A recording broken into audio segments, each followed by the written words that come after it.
Bonjour à tous. Je voulais faire cette vidéo aujourd'hui concernant l'affaire la nouvelle affaire du terrorisme, du pseudo-terrorisme islamiste en France, et notamment concernant le petit jeune Sid Ahmed Glam. Donc on apprend qu'un attentat terroriste a été déjoué. En fait, c'est assez rocambolesque. On a eu les gars, les frères Kouachi qui allaient braquer une station essence avec un bazooka et des kalachnikovs. On a eu l'abruti qui laisse traîner sa carte d'identité, etc. Et là aujourd'hui on a fait encore mieux, c'est-à-dire qu'on croyait déjà que c'était grave, mais là c'est encore plus grave. On a un gars qui se tire dessus, voire à 2 reprises, puisqu'il a 2 blessures, une au pied, une au genou, et donc c'est même pas un artificier, hein, ça peut arriver à n'importe quel professionnel de se faire exploser dans une bombe technique. Non, c'est juste, il avait juste un flingue, il s'est tiré dessus comme un con et il s'est fait attraper. Il laissait des messages sur Facebook clairement qui expliquaient ce qu'il allait faire, et après on nous dit qu'il avait des clés de cryptage pour pas qu'on sache ce qu'ils se disaient entre eux. Enfin, franchement, du grand n'importe quoi. Alors bon, l'objectif il est simple. J'ai intitulé cette vidéo le terrorisme pour les nuls. Pourquoi?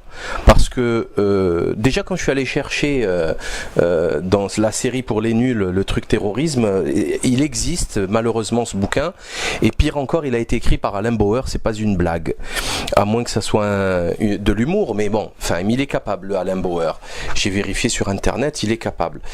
Donc terrorisme pour les nuls, tout ça pour parler, bien sûr, les gens vont nous expliquer que c'est pour accentuer la surveillance policière avec la restriction des libertés individuelles, etc. C'est vrai, il y a aussi la volonté de création de guerre civile, hein, clairement, surtout avec le choix des cibles, hein, des églises, mais j'y reviendrai dans 30 secondes. Mais il est essentiel et extrêmement important de faire le lien entre cet acte, et on va dire les 2 actes, les derniers de janvier et celui-là, avec la volonté d'un aggiornamento de l'islam, un Vatican II de l'islam, qui est initié en France par le clown là, Félix Marcard, là, le sniffer là, et toute la clique, hein, les Tariq Ramadan, les Mohamed Bajrafi, les Galeb Benchik et bon, j'y reviendrai en fin de vidéo.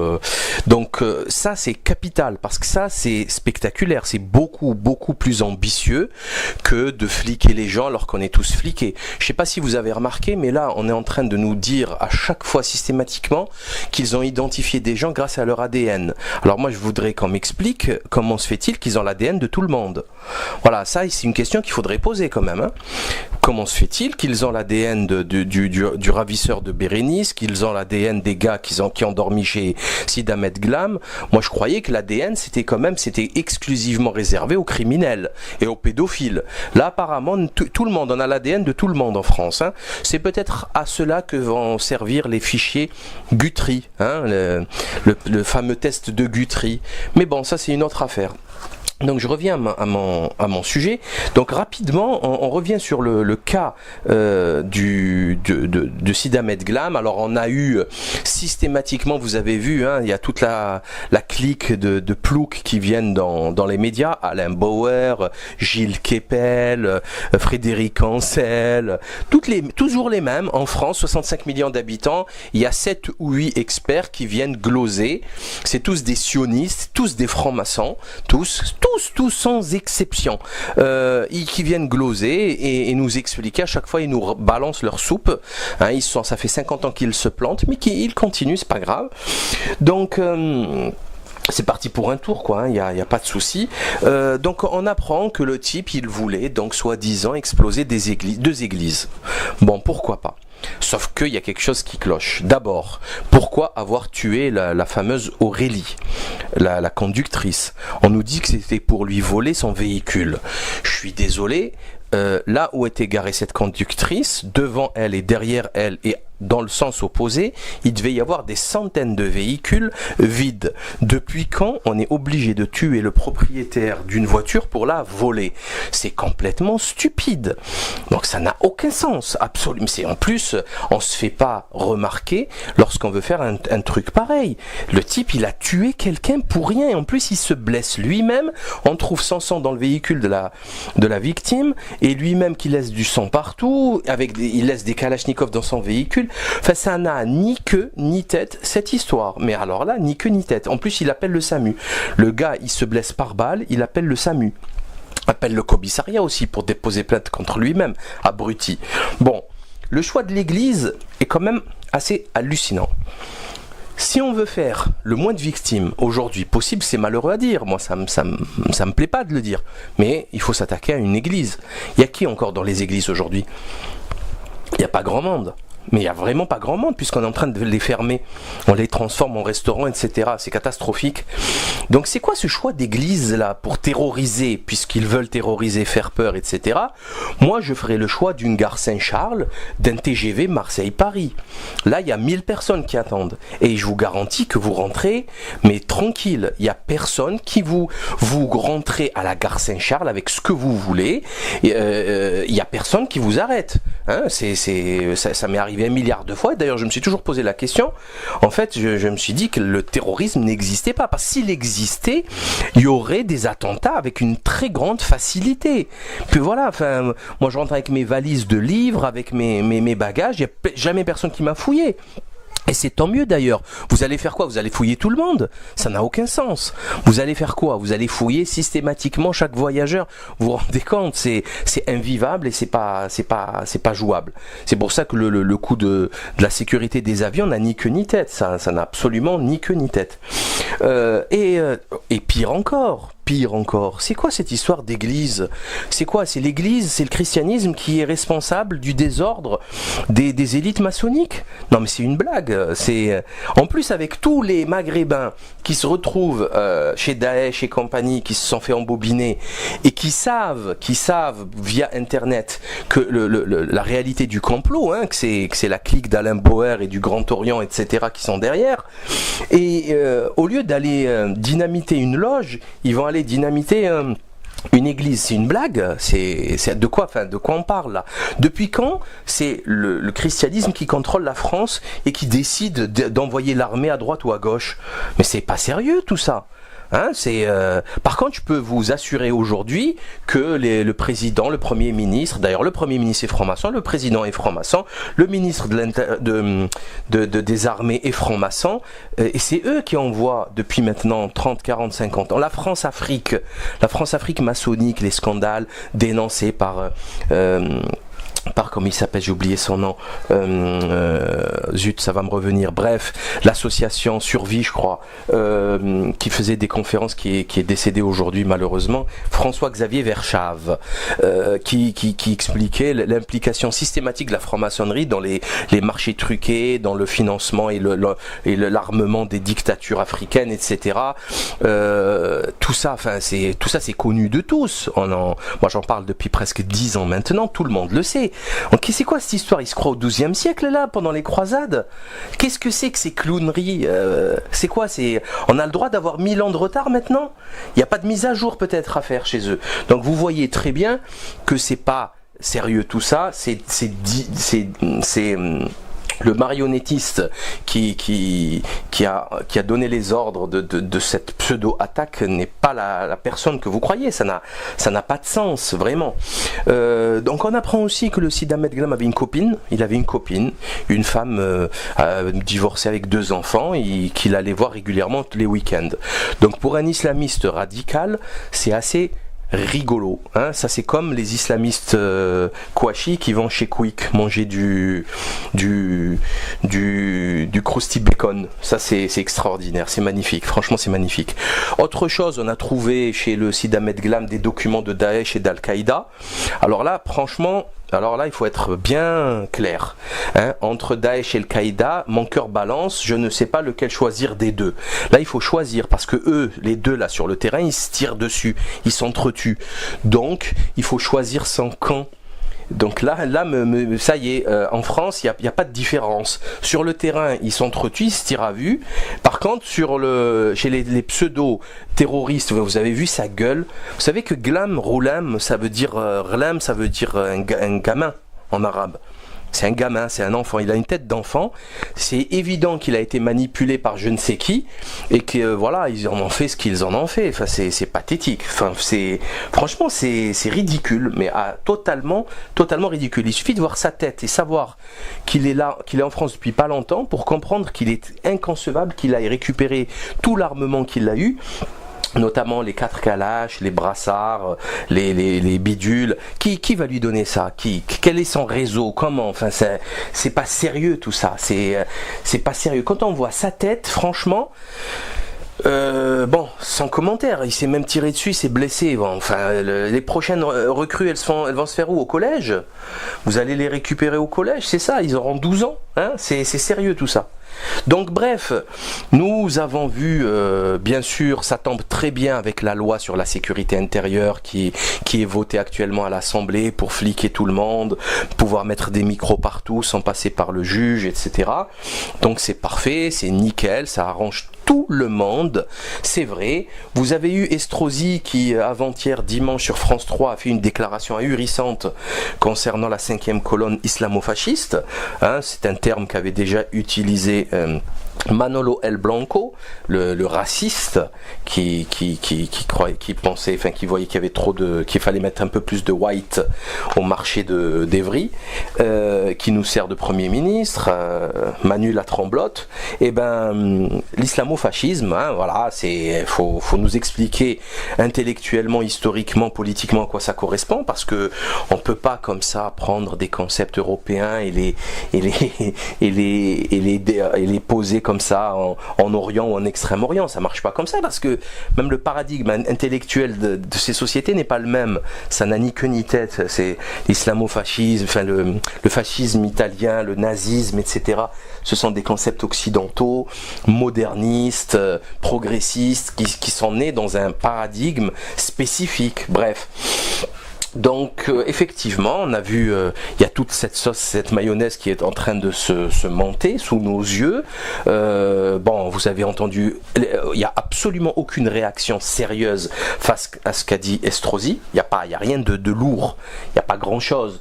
Hein, il aurait dit ça sur, on va dire, les juifs, il aurait perdu son poste immédiatement. Enfin, il y a même pas à discuter, c'est même pas. Ou non, on discute pas de ça, c'est évident. Donc, mais là, c'est Estrosi, c'est le maire de Nice, et en plus, c'est le candidat contre le Marion Maréchal Le Pen. Donc, il est obligé de droitiser son discours pour pouvoir éventuellement espérer gagner la région aux prochaines élections. Hein, c'est quand même assez grave. Donc effectivement, on voit qu'il y a quelque chose qui se monte actuellement, c'est très grave, hein, on parle de guerre civile quand même, c'est extrêmement grave, mais il y a quelque chose derrière qui est encore plus grave, c'est cet aggiornamento de l'islam, ce Vatican II de l'islam qui est initié par un phénomène, comment on appelle ça, un ovni, je sais pas ce que c'est, Félix Marcard, faut le faire quand même, hein. Faut le faire, hein. C'est quand même hallucinant. Il se foutait de sa gueule chez Ruquier par rapport à la cocaïne qu'il prenait, et là maintenant c'est devenu un musulman qui discute avec des penseurs. Bon, vous remarquerez que dans toute cette soupe d'intellectuels de la fondation Kawakibi, il n'y a pas d'imam, hein. Il n'y a pas de penseur musulman. Donc déjà, Félix Marcard, on ne sait pas ce qu'il est. Hein, c'est un attaché presse. D'ailleurs, c'est très rigolo. Il y a pas longtemps, il disait que c'était un producteur de rap. Maintenant, il n'y a plus ça, hein. Puisqu'il s'occupe d'islam, il a enlevé ça. C'était pas possible. Ce Galeb Benchir, il a strictement rien à voir avec la théologie islamique, hein. C'est un physicien bidule. Alors lui, là, j'ai oublié son nom, il est difficile à prononcer, qui s'appelle alors Homero Marangiu-Peria. Homero Marangiu-Peria, alors là, lui, c'est pas compliqué la vie. C'est un sociologue de l'ethnicité des religions, spécialiste en politique publique et management de la diversité. Et ce type, il va faire le forum mondial de la bidule de l'islam, enfin c'est à crever de rire quoi. Hein. Donc revenons à la fondation Al-Kawakibi. La fondation Al-Kawakibi c'est quoi? C'est pas compliqué, c'était un journaliste, si vous voulez, syrien, né à Alep en 1849-1850 et qui était extrêmement influencé par la modernité et le progressisme occidental. Voilà, c'est tout.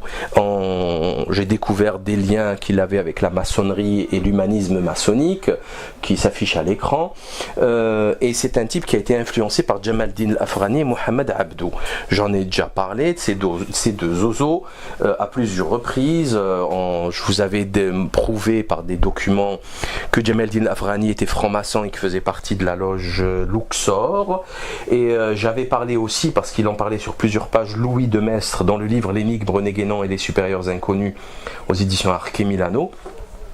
À la page, parce qu'il y a des gens qui veulent les preuves, page 424, 425, 426 jusqu'à je sais plus combien, il y a plusieurs documents, hein, notamment Eli Kedouri qui a écrit sur Jamaldin Afrani et Abdou, hein, c'est des bouquins entiers qui nous expliquaient que ces deux zozos, Mohamed Abdou a été quand même le recteur hein, de l'université d'Al-Azhar, hein, le centre mondial islamique. C'était des francs-maçons athées, ils faisaient pas la prière. Il y a des témoignages comme quoi il ne faisait pas le mois de Ramadan, il jeûnait pas. Donc voilà qui sont ces gens-là et qui voulaient sortir justement de l'islam pour embrasser la modernité décadente maçonnique. Et on entend ici dans quel Kawakibi, c'est évident, voilà, on le voit quoi. Enfin, c'est clair. Alors l'offensive médiatique, elle est venue d'Oumma, hein, Oumma.com, parce que c'est un des sites les plus visités et parce qu'ils ont fait quasiment toutes les vidéos avec ces intervenants, notamment Félix Markar, l'imam autrichien, palestinien gazaoui vivant en Autriche, Adnan Ibrahim. Ils ont fait plein d'articles sur la théologie, sur Mohamed Abdou que vous voyez à l'écran, la théologie de la libération de Mohamed Abdou. Voilà, Abdou commence par rejeter catégoriquement la démarche des docteurs traditionnels de la loi qui réduit la religion à un pur formalisme juridico-rituel. Comme si c'était autre chose la religion, c'est pas des rituels la religion. Mais c'est pas grave. Comme si le code civil ou le code pénal c'était pas un pur formalisme à appliquer, c'était autre chose. Comme si on avait le choix. Bref, là n'est pas la question. Mais bon, vous voyez que Oumma.com, avec une interview réalisée par Tawfiq Mathlouthi, le patron de Meka-Cola, hein, c'est encore une fois, c'est le genre de personne qui veut copier la modernité en proposant un produit dégueulasse, un poison cancérigène avec ses colorants et son aspartame, etc. Bon bref, toujours cette manie de vouloir copier l'Occident, de vouloir copier la modernité au lieu d'en sortir et de condamner le désordre en fait. C'est cette manie que ont les musulmans à être tout content qu'un blanc, qu'un occidental, qu'un étranger en fait à l'arabité, à l'islam, quand il se convertit, ils sont tout contents, ils sont fiers, ils se disent, voyez, il s'est converti. N'importe qui, même un acteur porno qui se convertit, ils vont d'ailleurs ne rigolez pas, hein, Snoop Dogg a été mis en avant par Nation of Islam, ce qui est très très grave. Un type comme ça, c'est abominable, il est abominable. Mais les musulmans, ils ont ce petit défaut d'infériorité, de colonisabilité, dès qu'il y a c'est la lumière qui brille. Donc vous avez cette équipe, je reviens à la fondation Al-Kawakibi, avec la fameuse tribune qu'ils ont signée dans différents journaux européens, avec Tariq Ramadan himself, le Qatar Tariq Ramadan. D'ailleurs, il faudrait bien qu'il nous explique ce qui se passe avec toutes ces femmes avec tous ces enregistrements audio qui sont diffusés à droite à gauche, qui nous explique ce qui se passe. Là, il devrait retenir un petit peu sa libido. Ce sociologue bidon, Galeb Benchir, qui n'a strictement rien à voir avec la religion. Adnan Ibrahim, je connais pas son niveau. Félix Markar, alors là, c'est le fou rire total. Hein. Donc, alors Tariq Ramadan qui avec le SIL pédophile qui est venu nous expliquer qu'il fallait faire rentrer l'éthique et l'humanisme dans la religion avec les sabbataïstes du Qatar, hein, c'est quand même c'est extraordinaire avec enfin bon bref, j'en ai déjà parlé, je vais pas en mettre une couche. Ici vous voyez notre ami Marcar avec le pédophile Daniel Cohn-Bendit, hein, donc c'est hallucinant. Les pires raclures, les pires ratés, les pires pecnos, les moins savants, les pires dégueulasses, j'ai pas de mots. Ils viennent nous expliquer ce qu'il faut qu'on fasse de notre religion islamique. Ah bon, ben, là il manque Chalgoumi, Birbache, qui manque là, oui il manque Chalgoumi et Birbache, c'est tout. Voilà, c'est tout. Et là, c'est la Dream Team. La Dream Team.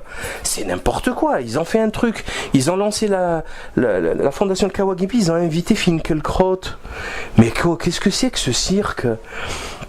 Qu'est-ce que c'est que ce cirque en nous expliquant qu'ils sont ouverts à discuter avec tout le monde ? Mais c'est une blague. Mais vous nous avez pris pour qui ? Vous nous avez pris pour qui ? Mais c'est insultant.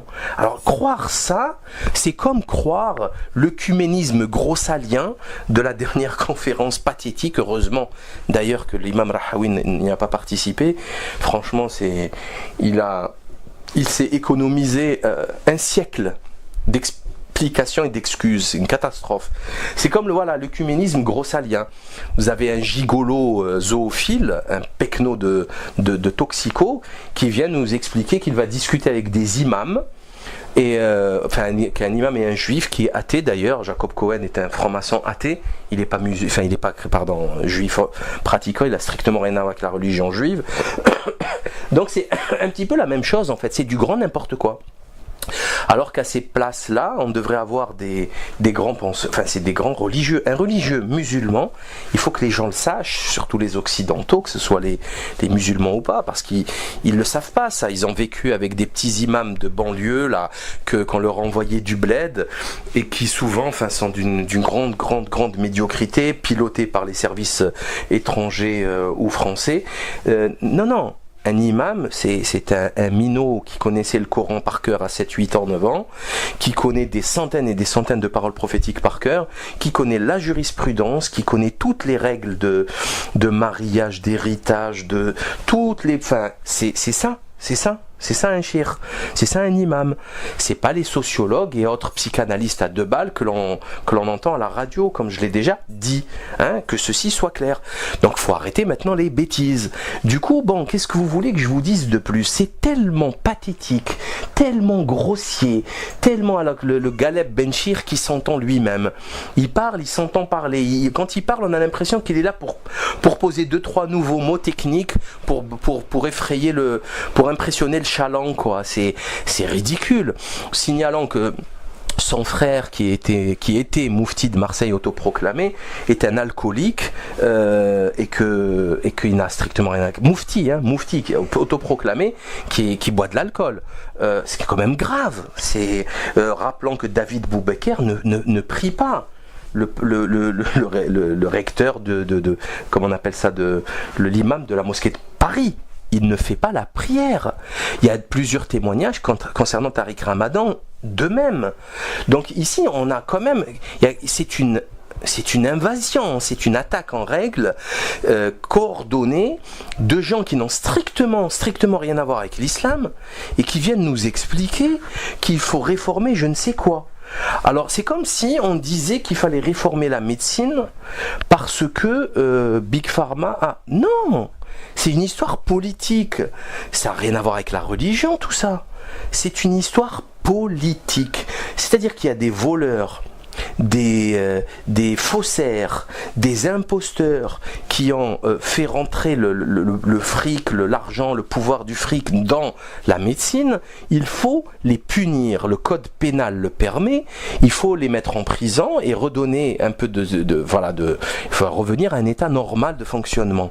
On va pas remettre en cause l'anatomie, la physiologie, la biologie cellulaire, la neurophysiologie, on va pas remettre ça en cause, l'histologie, l'embryologie, on va pas remettre ça en cause.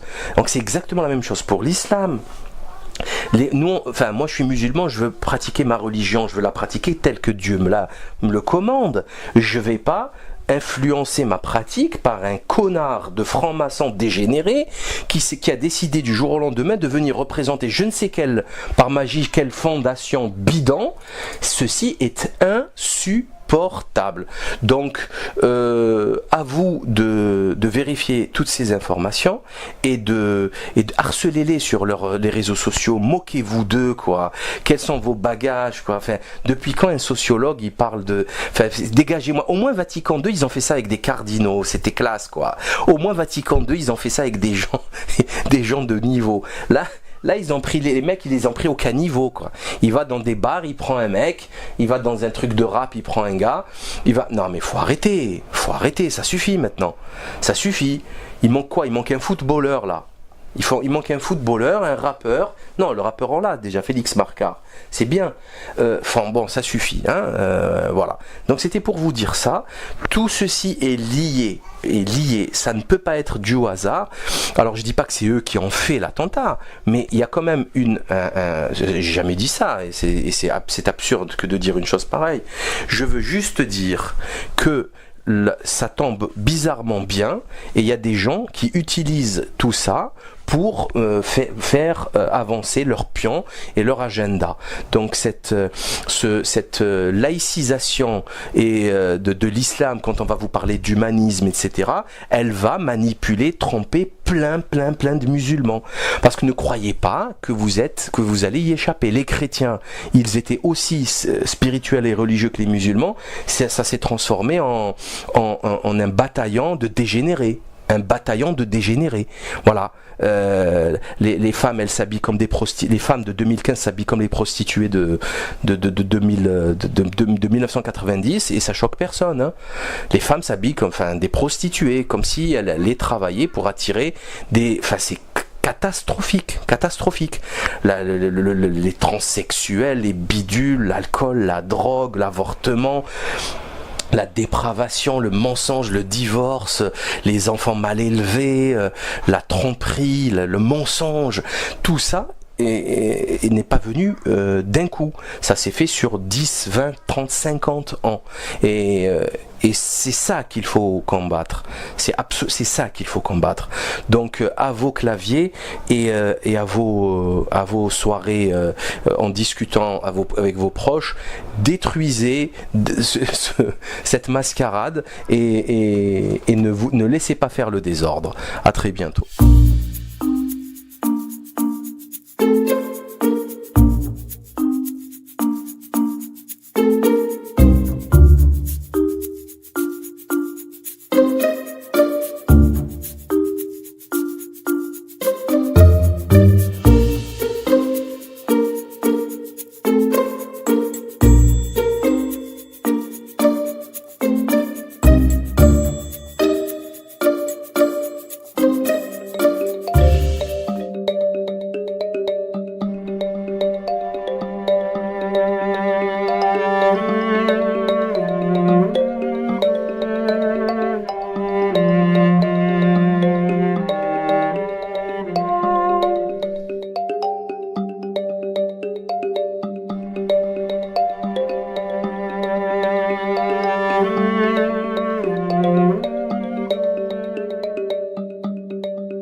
Bonjour à tous.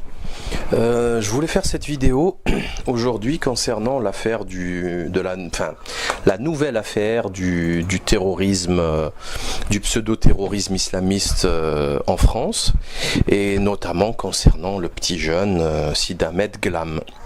Donc on apprend qu'un attentat terroriste a été déjoué.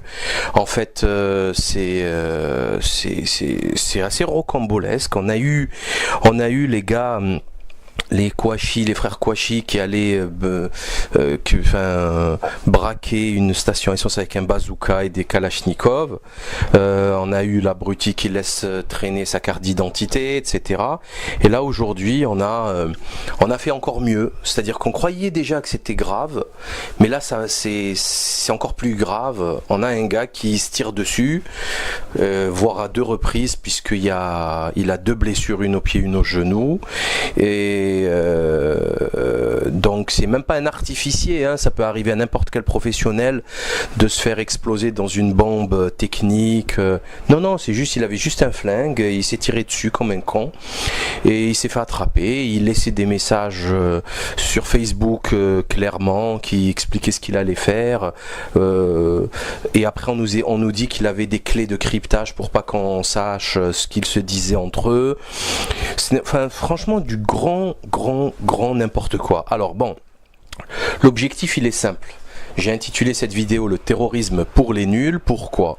Parce que déjà quand je suis allé chercher dans la série pour les nuls le truc terrorisme, il existe malheureusement ce bouquin, et pire encore, il a été écrit par Alain Bauer, c'est pas une blague, à moins que ça soit de l'humour, mais bon, enfin il est capable, le Alain Bauer, j'ai vérifié sur internet, il est capable.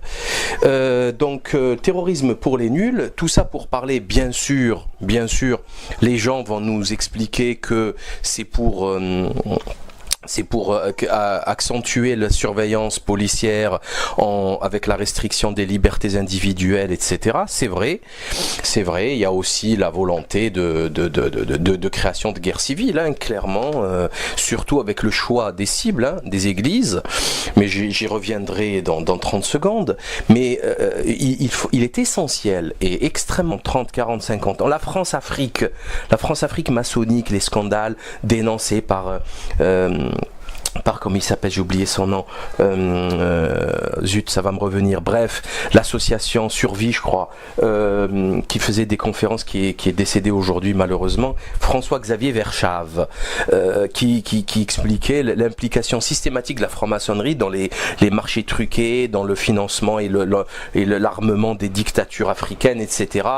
Tout ça c'est connu de tous. Moi j'en parle depuis presque 10 ans maintenant, tout le monde le sait. Donc c'est quoi cette histoire? Il se croit au XIIe siècle là, pendant les croisades? Qu'est-ce que c'est que ces clowneries? C'est quoi? On a le droit d'avoir 1000 ans de retard maintenant? Il n'y a pas de mise à jour peut-être à faire chez eux. Donc vous voyez très bien que c'est pas sérieux tout ça. C'est le marionnettiste qui a donné les ordres de cette pseudo-attaque n'est pas la personne que vous croyez. Ça n'a pas de sens, vraiment. Donc on apprend aussi que le Sid Ahmed Glam avait une copine. Il avait une femme divorcée avec 2 enfants, et qu'il allait voir régulièrement tous les week-ends. Donc pour un islamiste radical, c'est assez rigolo, hein. Ça c'est comme les islamistes Kouachi qui vont chez Quick manger du Krusty Bacon. Ça c'est extraordinaire, c'est magnifique, franchement c'est magnifique. Autre chose, on a trouvé chez le Sid Ahmed Glam des documents de Daesh et d'Al-Qaïda. Alors là franchement, il faut être bien clair, hein. Entre Daesh et Al-Qaïda, mon cœur balance, je ne sais pas lequel choisir des deux. Là il faut choisir, parce que eux, les deux là sur le terrain, ils se tirent dessus, ils s'entretuent. Donc il faut choisir son camp. Donc là ça y est, en France, il n'y a pas de différence. Sur le terrain, ils s'entretuent, ils se tirent à vue. Par contre, chez les pseudo-terroristes, vous avez vu sa gueule. Vous savez que glam, roulam, ça veut dire rlam, ça veut dire un gamin en arabe. C'est un gamin, c'est un enfant, il a une tête d'enfant. C'est évident qu'il a été manipulé par je ne sais qui, et que voilà, ils en ont fait ce qu'ils en ont fait. Enfin, c'est pathétique. Enfin, franchement, c'est ridicule, mais totalement ridicule. Il suffit de voir sa tête et savoir qu'il est là, qu'il est en France depuis pas longtemps, pour comprendre qu'il est inconcevable qu'il aille récupérer tout l'armement qu'il a eu, notamment les 4 Kalash, les brassards, les bidules. Qui va lui donner ça? Quel est son réseau? Comment? Enfin, c'est pas sérieux tout ça. C'est pas sérieux. Quand on voit sa tête, franchement, sans commentaire, important de faire le lien entre cet acte et on va dire les 2 actes, les derniers de janvier et celui-là, avec la volonté d'un aggiornamento de l'islam, un Vatican II de l'islam, qui est initié en France par le clown là, Félix Marcard, là, le sniffer là, et toute la clique, hein, les Tariq Ramadan, les Mohamed Bajrafi, les Galeb Benchik et bon, j'y reviendrai en fin de vidéo.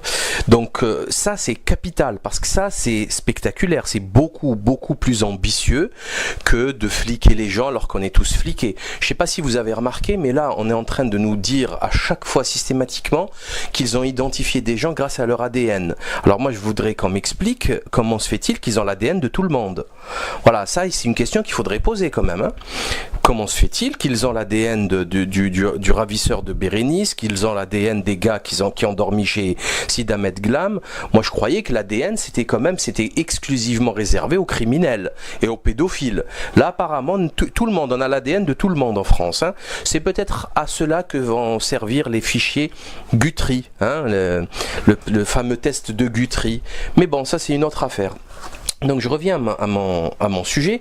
Donc rapidement, on revient sur le cas de Sid Ahmed Glam. Alors on a eu systématiquement, vous avez vu, hein, il y a toute la clique de ploucs qui viennent dans les médias. Alain Bauer, Gilles Kepel, Frédéric Ancel, toujours les mêmes. En France, 65 millions d'habitants, il y a 7 ou 8 experts qui viennent gloser.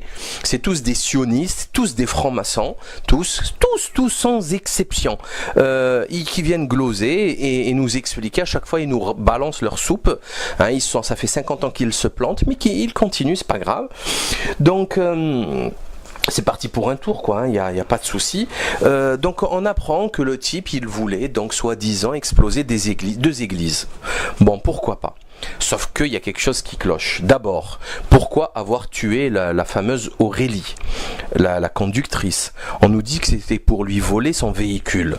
Je suis désolé, là où était garée cette conductrice, devant elle et derrière elle et dans le sens opposé, il devait y avoir des centaines de véhicules vides. Depuis quand on est obligé de tuer le propriétaire d'une voiture pour la voler?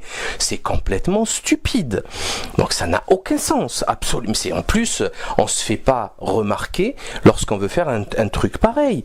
Le type, il a tué quelqu'un pour rien. En plus, il se blesse lui-même. On trouve son sang dans le véhicule de la victime et lui-même qui laisse du sang partout. Il laisse des kalachnikovs dans son véhicule. Enfin, ça n'a ni queue ni tête cette histoire. Mais alors là, ni queue ni tête. En plus, il appelle le SAMU. Le gars, il se blesse par balle, il appelle le SAMU. Appelle le commissariat aussi pour déposer plainte contre lui-même. Abruti. Bon, le choix de l'église est quand même assez hallucinant. Si on veut faire le moins de victimes aujourd'hui possible, c'est malheureux à dire. Moi, ça me plaît pas de le dire. Mais il faut s'attaquer à une église. Il y a qui encore dans les églises aujourd'hui? Il n'y a pas grand monde. Mais il n'y a vraiment pas grand monde puisqu'on est en train de les fermer. On les transforme en restaurants, etc. C'est catastrophique. Donc c'est quoi ce choix d'église là pour terroriser, puisqu'ils veulent terroriser, faire peur, etc. Moi je ferais le choix d'une gare Saint-Charles, d'un TGV Marseille-Paris. Là il y a 1000 personnes qui attendent. Et je vous garantis que vous rentrez, mais tranquille. Il n'y a personne qui vous rentrez à la gare Saint-Charles avec ce que vous voulez. Il n'y a personne qui vous arrête. Hein, ça m'est arrivé 1 milliard de fois. D'ailleurs, je me suis toujours posé la question. En fait, je me suis dit que le terrorisme n'existait pas. Parce que s'il existait, il y aurait des attentats avec une très grande facilité. Puis voilà, enfin, moi je rentre avec mes valises de livres, avec mes bagages. Il n'y a jamais personne qui m'a fouillé. Et c'est tant mieux d'ailleurs. Vous allez faire quoi? Vous allez fouiller tout le monde? Ça n'a aucun sens. Vous allez faire quoi? Vous allez fouiller systématiquement chaque voyageur. Vous vous rendez compte? C'est invivable et c'est pas jouable. C'est pour ça que le coup de la sécurité des avions n'a ni queue ni tête. Ça n'a absolument ni queue ni tête. Et pire encore. C'est quoi cette histoire d'église? C'est quoi? C'est l'église, c'est le christianisme qui est responsable du désordre des élites maçonniques? Non mais c'est une blague. En plus avec tous les maghrébins qui se retrouvent chez Daesh et compagnie, qui se sont fait embobiner et qui savent via internet que la réalité du complot, hein, que c'est la clique d'Alain Bauer et du Grand Orient, etc. qui sont derrière. Et au lieu d'aller dynamiter une loge, ils vont aller dynamiter Une église, c'est une blague. C'est de quoi, enfin, de quoi on parle là? Depuis quand c'est le christianisme qui contrôle la France et qui décide d'envoyer l'armée à droite ou à gauche? Mais c'est pas sérieux tout ça. Hein, par contre, je peux vous assurer aujourd'hui que le président, le premier ministre, d'ailleurs le premier ministre est franc-maçon, le président est franc-maçon, le ministre des armées est franc-maçon, et c'est eux qui envoient depuis maintenant. Il s'est même tiré dessus, il s'est blessé. Bon, enfin, les prochaines recrues, elles vont se faire où? Au collège? Vous allez les récupérer au collège, c'est ça, ils auront 12 ans. Hein, c'est sérieux tout ça. Donc bref, nous avons vu, bien sûr, ça tombe très bien avec la loi sur la sécurité intérieure qui est votée actuellement à l'Assemblée pour fliquer tout le monde, pouvoir mettre des micros partout sans passer par le juge, etc. Donc c'est parfait, c'est nickel, ça arrange tout le monde, c'est vrai. Vous avez eu Estrosi qui, avant-hier, dimanche, sur France 3, a fait une déclaration ahurissante concernant la 5e colonne islamo-fasciste. Hein, c'est un terme qu'avait déjà utilisé Manolo El Blanco, le raciste qui pensait, enfin qui voyait qu'il y avait qu'il fallait mettre un peu plus de white au marché d'Evry, qui nous sert de Premier ministre, Manu la Tremblote. Et ben l'islamo-fascisme, hein, voilà, faut nous expliquer intellectuellement, historiquement, politiquement à quoi ça correspond, parce que on peut pas comme ça prendre des concepts européens et les poser comme ça en Orient ou en Extrême-Orient. Ça marche pas comme ça, parce que même le paradigme intellectuel de ces sociétés n'est pas le même. Ça n'a ni queue ni tête. C'est l'islamo-fascisme, enfin le fascisme italien, le nazisme, etc. Ce sont des concepts occidentaux, modernistes, progressistes, qui sont nés dans un paradigme spécifique. Bref. Donc effectivement, on a vu, il y a toute cette sauce, cette mayonnaise qui est en train de se monter sous nos yeux. Bon, vous avez entendu, il n'y a absolument aucune réaction sérieuse face à ce qu'a dit Estrosi. Il n'y a rien de lourd, il n'y a pas grand-chose. Hein, il aurait dit ça sur, on va dire, les juifs, il aurait perdu son poste immédiatement. Enfin, il y a même pas à discuter, c'est même pas. Oh non, on discute pas de ça, c'est évident. Donc, mais là, c'est Estrosi, c'est le maire de Nice, et en plus, c'est le candidat contre Marion Maréchal Le Pen. Donc, il est obligé de droitiser son discours pour pouvoir éventuellement espérer gagner la région aux prochaines élections. Hein, c'est quand même assez grave. Donc effectivement, on voit qu'il y a quelque chose qui se monte actuellement, c'est très grave, hein, on parle de guerre civile quand même, c'est extrêmement grave, mais il y a quelque chose derrière qui est encore plus grave, c'est cet aggiornamento de l'islam, ce Vatican II de l'islam qui est initié par un phénomène, comment on appelle ça, un ovni, je ne sais pas ce que c'est.